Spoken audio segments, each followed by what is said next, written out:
Okay, so this lesson is going to be on the basics of a circle and the major minor arcs. So a circle, starting with our definition of a circle, okay, with our definition of a circle, our circle is all points are equal distance from a given point called the center, okay?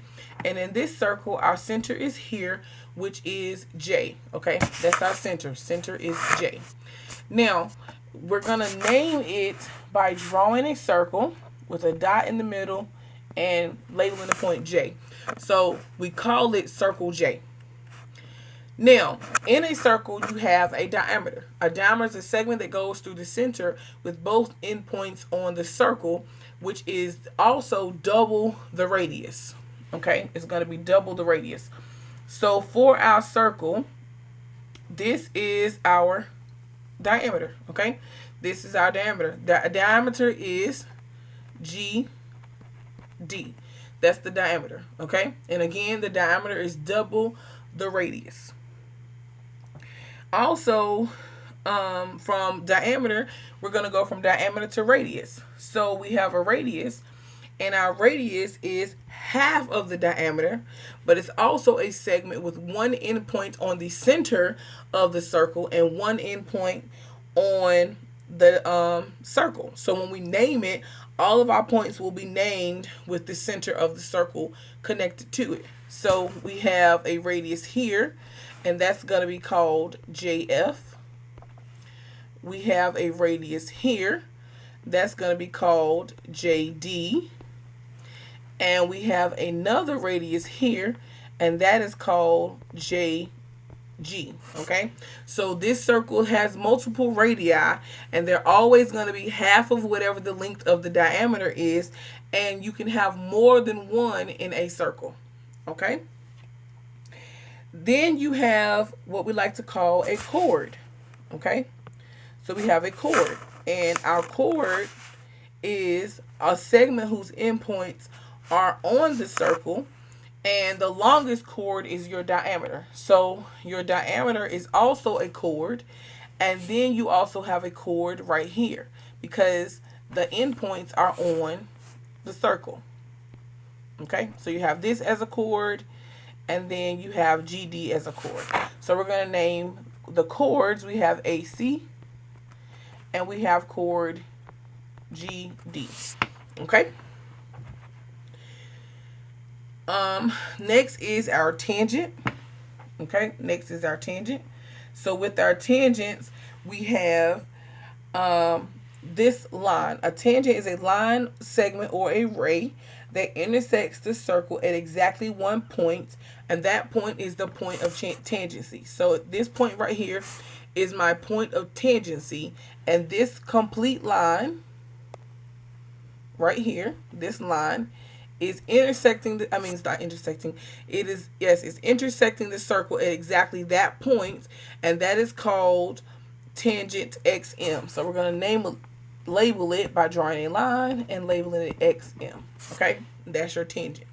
So remember, the tangent intersects the circle at exactly one point, and this one is called XM. Then we have what we like to call a secant. Okay, and then for our secant is a line that intersects a circle at 2 points. Okay, so right here we have a line.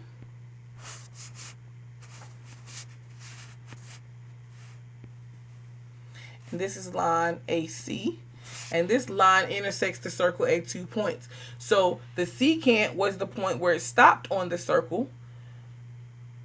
Okay, where it stopped on the circle. Not stop the secant. Chord was the point where it stopped on the circle, but our secant goes through the circle at 2 points.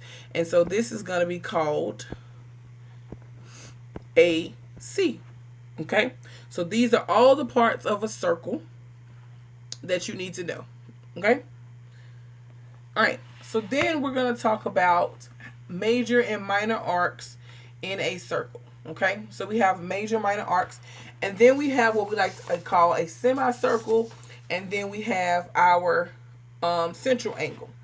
So these are important parts of the circle that you're going to need to remember.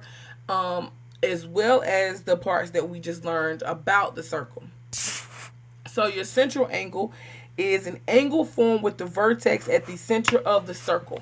So your center of the circle here is at point C, okay? It's at point C. So at point C, that's the center of the circle. The central angle will be an angle whose vertex is at the center of the circle, okay?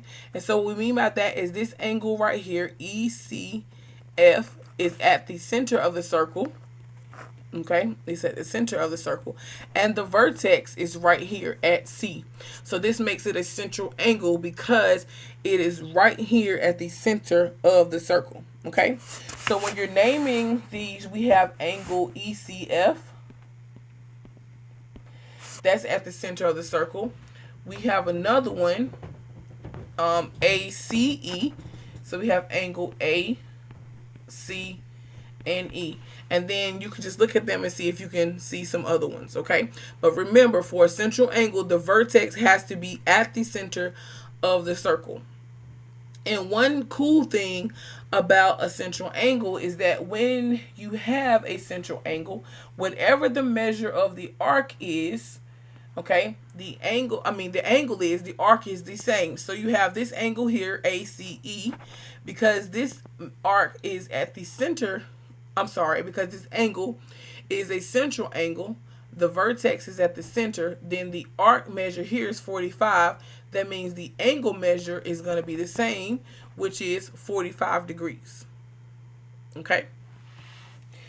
All right, so then we have our minor arc. Okay, so we have a minor arc. So what we know about a minor arc is that the minor arc is less than 180 degrees. And when you name it, it's going to be only 2 letters that you're going to use to name the arc. Again, it's a minor arc is less than 180 degrees. Okay? And then we have a semicircle, which measures half of a circle, and it measures exactly 180 degrees. Okay, so a semicircle is half of a circle. So if I take and divide my circle right down the middle here, that is considered a half circle on this side, and on this side is going to be a half circle. Okay, so both of these halves of the circle are going to be 180 degrees. So if I want to name these, I'm going to name it using 3 letters, and I'm going to curve at the top for arc, and this is going to give me arc E, A, D. So I started here, E, A, D, and that's my first semicircle. And then if I want to name the other one, I can go this way, E, B, D. And then if I wanted to name another one on that side, I can name arc E, F, D. As long as you have 3 points that go in the direction to create a semicircle, okay? EFD. And all of those are for a semicircle. Now, the minor arc, again, measures less than 180 degrees. So the minor arc is going to be less than a semicircle. So if the minor arc is less than the semicircle, we have to look at what's less than half of a circle to create our minor arc, okay? So if I want to create a minor arc here, I have this arc right here, EA. Okay, so I have arc EA, which is this arc here. And I'm going to name that EA. And then I can also say arc AD, because that one is less than 180 degrees. And there are more, but you can look at those and name those on your own. Okay, and then your major arc is going to be an arc that measures greater than 180 degrees. So it's going to go past a half circle. And let's look at this arc here, which is arc EAD, because that arc is greater than a half circle. And then we also got arc AED,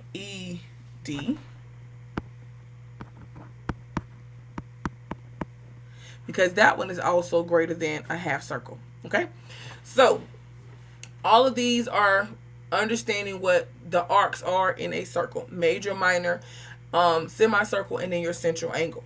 Now, using that information that we have, we want to use this and solve a couple of problems, including these arcs. Okay, so let's look at that. Now,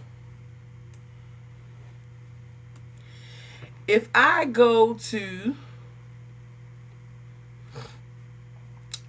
angle FCD, so angle FCD, okay? Angle FCD, that's that angle here. That is a central angle, okay? The type of angle it is going to be central. It's a central angle, but FCD is that angle right here. And like I said before, the central angle and the arc are the same measure. So if this arc right here is 60 degrees, then the angle will also be 60 degrees. Okay? Then we have arc AE. That's the next one. We have arc AE. Okay? Arc AE. So if I'm looking at that, this is this arc here, arc AE.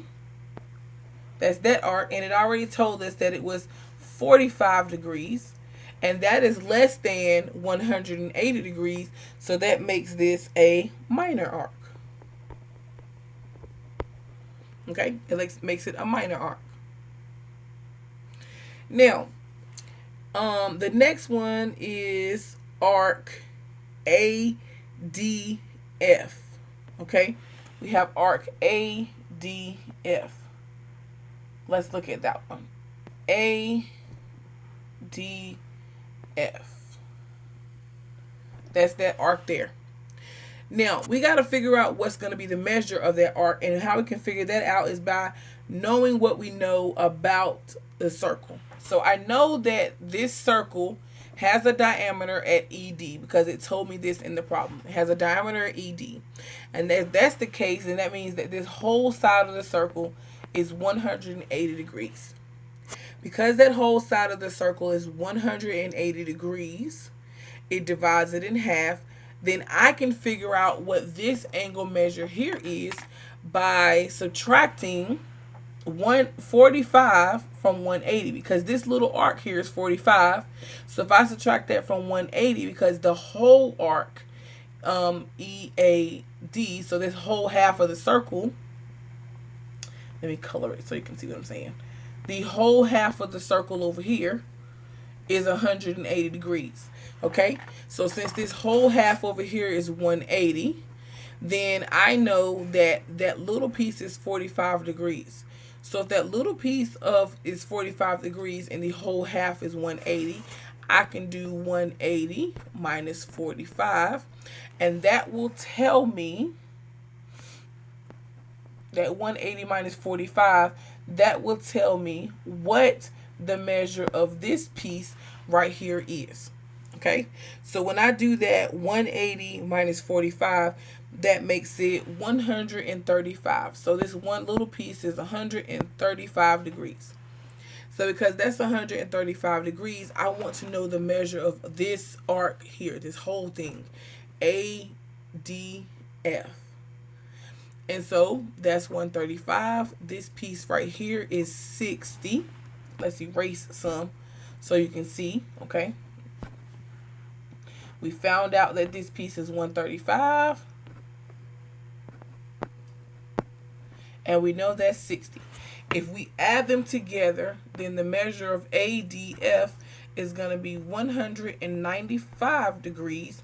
And that's going to make it a major arc.